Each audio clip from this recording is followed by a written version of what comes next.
और ये जो दुर्घटना हुई, 125% अवमूल्यन हुआ हमारे रुपए का, इसका भयंकर नुकसान हुआ है इस देश को, जो इस साल के बजट में आपको दिखाई देता है। इस साल जो बजट आया अभी 2 दिन पहले, इस बजट में सबसे ज्यादा चिंता की बात क्या है? सबसे ज्यादा चिंता की बात यह है कि भारत सरकार का व्यापार घाटा 26,000 करोड़ रुपए से ऊपर है। ये जो नई सरकार आई है इसकी जिम्मेदारी नहीं है, ये पिछले 7 वर्षों से जो नीतियां चल रही हैं उसकी ये दुष्परिणाम। हमारा व्यापार घाटा 26,000 करोड़ पर है। पिछले 50 साल में इतना व्यापार घाटा भारत के किसी भी बजट में नहीं हुआ, ये रिकॉर्ड है। सन 1991 के साल में जो बजट आया था इस देश में, उस बजट में हमारा व्यापार घाटा मात्र 2,000 करोड़ रुपए का था। अभी इस साल हमारा व्यापार घाटा 26,000 करोड़ रुपए से ऊपर पहुंच गया, परसों के बजट के आंकड़ों के अनुसार। ये हुआ कैसे? हमारे रुपए की कीमत में जो गिरावट आई, उसके कारण जो सबसे पहला नुकसान हमको हुआ वो ये कि पहले अंतर्राष्ट्रीय बाजार में जब हम अपना कोई माल बेचने के लिए जाते थे तो 18 रुपए का माल जब हम बेचते थे तो $1 हमको मिलता था। अब उसी अंतर्राष्ट्रीय बाजार में हमको 42 रुपए का माल बेचना पड़ता है, तब $1 मिलता है। इसका मतलब क्या है? 18 रुपए का माल बेचते थे तब $1 कमाते थे, अब 42 रुपए का माल बेचकर $1 कमा रहे हैं। इसका माने 24 रुपए का माल हमारा खड्डे में जा रहा है, जिसकी कोई कीमत हमको नहीं मिल रही। तो लगातार निर्यात की आमदनी में कमी आ रही है। और आप जानते हैं, नए वित्त मंत्री यशवंत सिन्हा ने जब पार्लियामेंट में बजट पेश किया तो उन्होंने बताया कि पिछले 10 वर्षों में इतना कम निर्यात कभी नहीं हुआ जो 1997-98 में हुआ है। निर्यात के विकास की दर पिछले साल की तुलना में ऋणात्मक हो गई है, नीचे चली गई है, 0 से भी नीचे चली गई। तो ये जो निर्यात में कमी दिखाई दे रही है सरकार को आमदनी में, उस कमी का सबसे बड़ा कारण है कि हमारे रुपए की कीमत इतनी जबरदस्त गिरी कि अंतर्राष्ट्रीय बाजार में हमको ज्यादा माल बेचना पड़ रहा है, लेकिन आमदनी उतनी ही है। दूसरा नुकसान क्या हुआ कि आयात जो हम करते थे सन 1991 के पहले, तो 18 रुपए में जितना माल हम खरीद लेते थे, अब वही माल खरीदने के लिए 42 रुपया खर्च करना पड़ता। तो पहले 18 रुपए में हम कुछ माल खरीद के लाते थे अंतर्राष्ट्रीय बाजार से, अब वही सामान हमको 42 रुपए खर्च करके खरीदना पड़ता है। इसका माने हमारे आयात का खर्च बढ़ गया। और जब भी किसी सरकार की निर्यात की आमदनी कम होती है और आयात का खर्च बढ़ जाता है, उसी को व्यापार घाटा कहते हैं, ट्रेड डेफिसिट कहते हैं। तो निर्यात की आमदनी और आयात के खर्चे में इस समय जो फासला है वो 26,000 करोड़ रुपए का है। इतना बड़ा व्यापार घाटा इस देश में कभी नहीं हुआ जो पिछले साल 1997-98 के कारण हुआ है इस देश में। और इस व्यापार घाटे की पूर्ति करने के लिए वर्तमान सरकार के पास बहुत बड़ी मजबूरी दिखाई दे रही है, जिसका अनाउंसमेंट अभी बजट में तो उन्होंने नहीं किया है, लेकिन आने वाले समय में शायद इस सरकार को मजबूरी में कहीं से विदेशी कर्ज लेना पड़ सकता है अपने इस व्यापार घाटे को पूरा करने के लिए। और एक और भयंकर नुकसान हुआ है जो इस बार बजट में दिखाई दिया। आप लोग जो बजट देखते होंगे, सुनते होंगे, समझते होंगे, आप लोगों ने महसूस किया होगा कि पिछले 50 साल के बजट में कभी भी इतना राजकोषीय घाटा नहीं हुआ, कभी भी इतना फिस्कल डेफिसिट नहीं हुआ जितना इस साल के बजट में है। पिछले साल हमारे देश का जो फिस्कल डेफिसिट था, जो राजकोषीय घाटा था, वो करीब 65,000 करोड़ रुपए का था। और इस साल हमारा राजकोषीय घाटा परसों के बजट आंकड़ों के अनुसार 91,000 करोड़ रुपए का है। इतना भयंकर फिस्कल डेफिसिट पिछले 7-8 साल की नीतियों का दुष्परिणाम। और यह फिस्कल डेफिसिट कैसे हुआ? यह फिस्कल डेफिसिट होने का सबसे बड़ा कारण है रुपए का अवमूल्यन। रुपए के अवमूल्यन की इसमें क्या जिम्मेदारी है? हमने 1991 के साल में कुछ परदेशी कर्ज लिया था। वो किस हिसाब से लिया था? $1 18 रुपए के हिसाब से हमने लिया था 1991 में परदेशी कर्ज। नरसिम्हा राव ने लिया, मनमोहन सिंह ने लिया, $5.4 बिलियन का कर्ज लिया था। अब 1998 के साल में उस परदेशी कर्जे का ब्याज चुकाना पड़ रहा है $1 42 रुपए के हिसाब से। कर्जा हमने लिया $1.18 के हिसाब से, और कर्जे का ब्याज हम चुका रहे हैं $1.42 के हिसाब से। तो इसके नतीजे क्या हुए हैं? इस साल भारत सरकार को कर्जे का ब्याज चुकाने में बजट का 75,000 करोड़ रुपया खर्च करना पड़ रहा, जो पिछले 50 साल में सबसे ज्यादा है। 2 दिन पहले के बजट में आप जरा ध्यान करें कि भारत सरकार का सबसे बड़ा खर्च कहां है बजट में, तो आपको पता चलेगा कर्जे का ब्याज चुकाने में, जिसको हम इंटरेस्ट पेमेंट कहते हैं। और हमारे कर्जे का ब्याज चुकाने की दर कितनी ज्यादा है? पूरे बजट के जो कुल खर्चे हैं उनमें से 25% लगभग कर्जे का ब्याज चुकाने में जा रहा है। बजट का टोटल एक्सपेंडिचर का 25%। तो ये जो रुपए का अवमूल्यन हुआ, उसका एक और दुष्परिणाम इस देश की अर्थव्यवस्था पर यह हुआ कि हमें पहले लिए गए कर्जों के ब्याज अब ज्यादा देने पड़ रहे हैं। $18 और $1 के हिसाब से कर्ज हमने लिया था, अब $42 $1 के हिसाब से कर्ज के ब्याज हम चुका रहे हैं। इसके लिए इस देश में राजकोषीय घाटा हुआ, और राजकोषीय घाटा जब जब बढ़ता है, जब जब परदेशी कर्जे का ब्याज चुकाने का काम बढ़ता चला जाता है, और सरकार की आमदनी लगातार कम होती चली जाती है।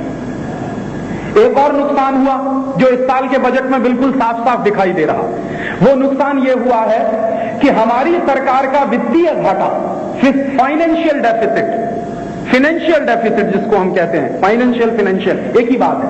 वित्तीय घाटा इस साल भारत सरकार का कुछ 33,000 करोड़ रुपए के आसपास है।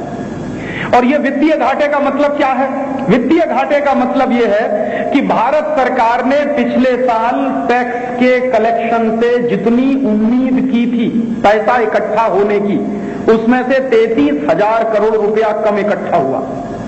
माने एक्साइज ड्यूटी के कलेक्शन में कमी आई है, इनकम टैक्स के कलेक्शन में कमी आई है, सेल्स टैक्स के कलेक्शन में कमी आई है, ऑक्ट्रॉय टैक्स के कलेक्शन में कमी आई है, टोल टैक्स के कलेक्शन में कमी आई है। जितने टैक्स लगे हुए हैं सब टैक्स कम इकट्ठे हुए हैं। क्यों? सीधी सी बात है, एक्साइज ड्यूटी का कलेक्शन तब बढ़ेगा जब उत्पादन तो हो देश में। जब सामान का उत्पादन ही बंद हो गया है और कारखाने बंद हो गए हैं, जो आपको पहले एक्साइज ड्यूटी दिया करते थे अब वो कारखाने नहीं चल रहे हैं, तो एक्साइज ड्यूटी आएगी कहां से? उद्योग और व्यापार जगत में लगे हुए लोगों की आमदनी नहीं बढ़ी पिछले 1-2 साल में, तो इनकम टैक्स का कलेक्शन आएगा कैसे आपके पास? सामानों का उत्पादन जब कम हो गया है, बाजार में सामानों की बिक्री कम हो गई है क्योंकि मंदी चल रही है, तो सेल्स टैक्स आएगा कहां से आपके पास? और जब आपके पास सामान नहीं है एक जगह से दूसरी जगह ट्रांसपोर्ट करने के लिए, तो ऑक्ट्रॉय टैक्स आएगा कहां से? टोल टैक्स आएगा कहां से? तो निश्चित रूप से डेफिसिट आना ही था रेवेन्यू कलेक्शन में, फाइनेंशियल डेफिसिट होना ही था। लेकिन ये बहुत ज्यादा है, 33,000 करोड़ का है। इस एक बात से परसों जो मेरे मन में प्रतिक्रिया आई वो ये कि 1997-98 में चिदंबरम साहब ने जो बजट पेश किया था पार्लियामेंट के अंदर, और उस बजट को भारत के बड़े बड़े उद्योगपतियों ने और विदेशी कंपनियों ने ड्रीम बजट कहा था। हमारे देश के बड़े बड़े औद्योगिक संगठनों ने, फिक्की ने, एसोकेम ने, सीआईआई ने और ऐसे तमाम संगठनों ने घोषणा यह की थी कि इतना अच्छा बजट कभी आ नहीं सकता जो 1997-98 में चिदंबरम ने पेश किया था। और उसी आधार पर चिदंबरम को बेस्ट फाइनेंस मिनिस्टर का अवार्ड मिला था अमेरिका में और लंदन। तो जिस आदमी को हमने बेस्ट फाइनेंस मिनिस्टर का अवार्ड दिया, जिस आदमी के बजट को हमने ड्रीम बजट कहा, उसी के कारण हमारे देश को 33,000 करोड़ का रेवेन्यू डेफिसिट है, फाइनेंशियल डेफिसिट है। तो मेरी मन की बात यह है कि अब संसद को यह बताया जाना चाहिए कि फाइनेंस मिनिस्टर चिदंबरम को जो बेस्ट फाइनेंस मिनिस्टर का अवार्ड दिया, अभी उनको एक सर्टिफिकेट और देना चाहिए वर्स्ट फाइनेंस मिनिस्टर का। हिंदुस्तान का सबसे रद्दी वित्त मंत्री पिछले 50 साल में अगर कोई हुआ तो मेरे अनुसार वो चिदंबरम, जिसकी नीतियों के कारण इस देश में रेवेन्यू डेफिसिट हो गया 33,000 करोड़ का, फिस्कल डेफिसिट हो गया 91,000 करोड़ का, और ट्रेड डेफिसिट हो गया 26,000 करोड़ का। और ये कोई सामान्य बातें नहीं है, ये बातें ये दिखा रही हैं कि भारतीय अर्थव्यवस्था कब्जे के बाहर जा रही है। धीरे धीरे इंडियन इकोनॉमी कंट्रोल के बाहर जा रही है। और मैं आपको सिर्फ चेतावनी दे रहा हूं कि ये जो लक्षण दिख रहे हैं और इस बजट में से बहुत सारी चीजें उजागर होकर सामने आई हैं, वो सबसे बड़ी चीज उजागर होकर सामने आई है कि लास्ट ईयर का जो ड्रीम बजट था वो 100% फेल हुआ और पिछले 7 वर्षों की जो ग्लोबलाइजेशन और लिबरलाइजेशन की नीतियां थी वो 200% फेल हुई। क्योंकि ग्लोबलाइजेशन और लिबरलाइजेशन जब शुरू किया गया था तो मैं आपको याद दिलाना चाहता हूं, मनमोहन सिंह ने पार्लियामेंट में भाषण किया था लगभग 1.5 घंटे का 1 जुलाई 1991 को, और 1 जुलाई 1991 को मनमोहन सिंह ने पार्लियामेंट को कहा था कि हम रुपए का अवमूल्यन कर रहे हैं, इसके पीछे हमारे मन का संकल्प ये है कि हम भारत के निर्यात को ज्यादा से ज्यादा बढ़ा देंगे और पूरा का पूरा डेवलपमेंट हम एक्सपोर्ट ओरिएंटेड कर देंगे। अभी वही ग्लोबलाइजेशन लिबरलाइजेशन के कारण जो डिवेल्युएशन हुआ, जो अवमूल्यन हुआ, उसके नतीजे ये हैं कि इस साल हमारा निर्यात पिछले 50 साल में सबसे कम हो गया। तो निर्यात बढ़ाने का काम जो करके शुरू की गई थी नीतियां, उन नीतियों ने निर्यात को लगातार घटाने का काम किया, निर्यात बढ़ा नहीं। इसका माने 7-8 साल की सारी नीतियां फेल हो गई। और बहस इस बात पर होनी चाहिए देश में कि इन फेल होने वाली नीतियों का जवाबदेह कौन है और जिम्मेदार कौन है। मेरा मानना यह है कि इस समय भारत के अंदर ठीक वैसा ही आंदोलन चलना चाहिए जो इंडोनेशिया में चल रहा है। इंडोनेशिया में एक बहुत बड़ा आंदोलन चल रहा है जिस आंदोलन की एक ही मांग है कि सुहार्तो को फांसी के फंदे पर लटकाया जाए। सुहार्तो को क्यों फांसी के फंदे पर लटकाया जाए? ये सुहार्तो वो आदमी है जिसने सन 1991 के साल में इंडोनेशिया में ग्लोबलाइजेशन शुरू किया था, लिबरलाइजेशन शुरू किया था। और इंडोनेशिया में इस सुहार्तो ने जब ग्लोबलाइजेशन शुरू किया, लिबरलाइजेशन शुरू किया, तो इंडोनेशिया की जनता से जो वायदे किए थे सुहार्तो ने, वो एक भी वायदा पूरा नहीं हुआ, उसका ठीक उल्टा परिणाम निकला। इंडोनेशिया की जनता को सुहार्तो ने वायदा किया था 1991 में कि हम जब ग्लोबलाइजेशन पूरा कर लेंगे, लिबरलाइजेशन पूरा कर लेंगे, तो इतनी समृद्धि हो जाएगी इंडोनेशिया में कि यहां कोई आदमी भूखा नहीं रहेगा, भूखमरी से एक भी मौत नहीं होगी, हर आदमी को खाने के लिए भोजन मिलेगा, कपड़ा मिलेगा, रहने के लिए घर मिलेगा। और आज इंडोनेशिया की यह हालत है कि प्रतिदिन 150 लोग भूख से मर रहे हैं। इंडोनेशिया में भूख से कैसे मर रहे हैं नौजवान? 15-20 दिन पहले का किस्सा है। जकार्ता में एक किसी दुकान में डबल रोटी का पैकेट लूटने के लिए कुछ 100 नौजवान घुस गए अंदर, क्योंकि भूखे थे, कई दिनों से भोजन नहीं किया था। और 100 नौजवान अंदर घुसे डबल रोटी का पैकेट लूटने के लिए। दुकान के बाहर दूसरे 100 नौजवान खड़े हुए थे जिनको ऐसा लगा कि ये अंदर वाले लड़के अगर सब डबल रोटी खा जाएंगे तो हमको कुछ भी नहीं मिलेगी खाने के लिए। तो बाहर वाले 100 लड़कों ने दुकान में ही आग लगा दी, तो डबल रोटी के साथ वो 100 लड़के जलकर मर गए। अभी इंडोनेशिया में अमेरिका की सरकार के कुछ प्लेन जाते हैं, हेलीकॉप्टर जाते हैं फूड पैकेट गिराने के लिए। तो क्या होता है, अमेरिकन प्लेन्स को चलाने वाले पायलट ऑफिसर्स को इंस्ट्रक्शंस हैं कि इंडोनेशिया में जहां पर 1000 लोग खड़े हों वहां सिर्फ 10 फूड पैकेट गिराए जाएं ताकि कोई खा ना सके और आपस में लड़के सब मर जाए। तो जिस इंडोनेशिया को भूख से मुक्त करने का वायदा किया था सुहार्तो ने ग्लोबलाइजेशन और लिबरलाइजेशन के दम पर, वो इंडोनेशिया आज भूखमरी का सबसे बड़ा शिकार है। तो इंडोनेशिया के नौजवानों ने एक आंदोलन शुरू किया है। उस आंदोलन का पहला चरण पूरा हो गया है, जिसमें उन्होंने मांग की थी कि सुहार्तो को राष्ट्रपति बने रहने का कोई नैतिक अधिकार नहीं, क्योंकि सुहार्तो द्वारा चलाई गई सारी की सारी नीतियां पूरे देश में फेल हो गई। उसने इस्तीफा तो दिया, लेकिन अब उन्हीं नौजवानों की दूसरी मांग है कि इसी सुहार्तो के कारण हमारा देश कर्जे के दुष्चक्र में फंसा, उस देश का सारा उत्पादन ठप हो गया, खेती का उत्पादन ठप हो गया, उनके ऊपर परदेशी कर्जे का ब्याज चुकाने के लिए पैसा नहीं है तो उनकी राष्ट्रीय संपत्ति गिरवी रखी गई, उनके सारे के सारे माइंस और खदान गिरवी रख दिए गए हैं, सारा का सारा पैसा परदेशी बैंकों को चुकाना है, उसके लिए उन्होंने पूरी नेशनल प्रॉपर्टी मॉर्गेज कर दी है। तो अब वहां के नौजवानों का कहना यह है कि इसकी जिम्मेदारी देश क्यों भुगतेगा? सुहार्तो को भुगतनी चाहिए, क्योंकि उसने ये नीतियां चलाई थी हमारे देश में।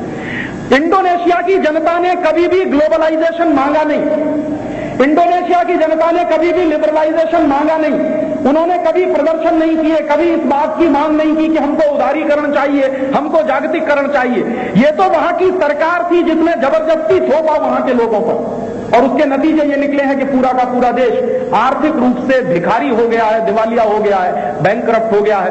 तब वहां के नौजवानों ने एक दूसरी बात शुरू की है कि सुहार्तों को फांसी के फंदे पर लटकाया जाना चाहिए और उसके साथ पूरी की पूरी मिनिस्ट्री, उसका फाइनेंस मिनिस्टर, उसका कॉमर्स मिनिस्टर, उसका उद्योग मंत्री, इन सबको भी फांसी के फंदे पर लटकाया जाना चाहिए जिन्होंने इंडोनेशिया का सत्यानाश किया है। मैं यही मांग अपने देश में करना चाहता हूं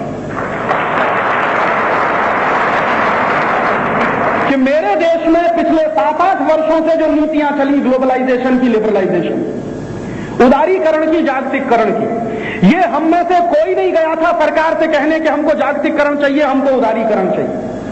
हमारे देश की जनता ने कोई डिमांड नहीं की थी, हमारी जनता ने कोई मांग नहीं की थी। ना इस देश में धरने हुए थे, ना प्रदर्शन हुए थे कि परदेशी कंपनियों के लिए दरवाजा खोला जाए और हिंदुस्तान में जागतिकरण, उदारीकरण लाया जाए। ये तो मनमोहन सिंह, नरसिम्हा राव, उसके बाद चिदंबरम और बाद की सरकारों पे किए गए कुकर्मों का दुष्परिणाम है। हमने कभी नहीं मांगा था ये ग्लोबलाइजेशन, हमने कभी नहीं मांगा था लिबरलाइजेशन, लेकिन जबरदस्ती भारत के ऊपर थोपा गया और उसके दुष्परिणाम इस बजट में हमारी आंखों के सामने है कि पिछले 50 साल में जो फिस्कल डेफिसिट कभी नहीं हुआ वो 91,000 करोड़ का हो गया। पिछले 50 साल में इतना ट्रेड डेफिसिट कभी नहीं हुआ, वो 26,000 करोड़ का हो गया। पिछले 50 साल में इतना कर्जे का ब्याज हमने कभी नहीं चुकाया जो 75,000 करोड़ इस साल चला गया। और इससे भी ज्यादा तकलीफ एक और है कि भारत में ये जो नीतियां चली उदारीकरण, जागतिकरण की, इनके दुष्परिणाम देश के अंदर हुए। उद्योगों में मंदी आई, व्यापार में मंदी आई, करोड़ों लोग बेरोजगार हो गए, खेती के उत्पादन में भयंकर कमी आई। 1991 से लगातार जो ग्लोबलाइजेशन किया गया, इसमें क्या किया गया? खेती के लिए सरकार का जो पूंजी निवेश था उसको लगातार कम किया गया, लगातार घटाया गया। 1991 के साल में भारत में जो खेती का हिस्सा होता था केंद्रीय स्तर पर करीब 50 से 60% तक, उसको पुरानी सरकारों ने घटाकर 30%, 28%, 25% पे लाके छोड़ दिया। 25% तक रह गया टोटल इन्वेस्टमेंट एग्रीकल्चरल सेक्टर में। उसके नतीजे ये हुए कि लगातार उत्पादन में कमी आई और आज किसानों के सामने भुखमरी की हालत पैदा हो गई है, आत्महत्या कर रहे हैं हमारे किसान। आप पढ़ते होंगे, अखबारों में खबर सुनते होंगे, अब तक महाराष्ट्र के 500 से ज्यादा किसान आत्महत्या कर चुके हैं, सबसे ज्यादा विदर्भ में। और विदर्भ में अभी मैं गया था दौरे पर, तो वहां एक जिला है यवतमाल और उसके बाजू में है वर्धा। तो वर्धा और यवतमाल जिले में 3 किसान मर गए भूख से, क्योंकि उनकी खेती चौपट हो गई और उनके पास कर्जा इतना ज्यादा था, तो भूख से मरे। सल्फॉस की गोली खाकर नहीं, भूख से मरे। तो हंगामा हुआ महाराष्ट्र की विधानसभा में। तो हंगामा होने के बाद वहां के मुख्यमंत्री ने फैसला किया कि हम उन तीनों किसानों के परिवार में जाएंगे और कुछ कंपनसेशन देंगे, कुछ मुआवजा देंगे। तो 3 परिवारों को 1-1 लाख रुपया मुआवजा देने का फैसला किया सरकार ने। तो वो 3 लाख रुपए का मुआवजा देने के लिए वो मुख्यमंत्री गए वर्धा और यवतमाल के उन गांव में। तो उन 3 किसानों को 3 लाख रुपए की मदद दी गई और वो 3 लाख रुपए की मदद देने में मुख्यमंत्री ने 27 लाख रुपए खर्च किए हेलीकॉप्टर पर।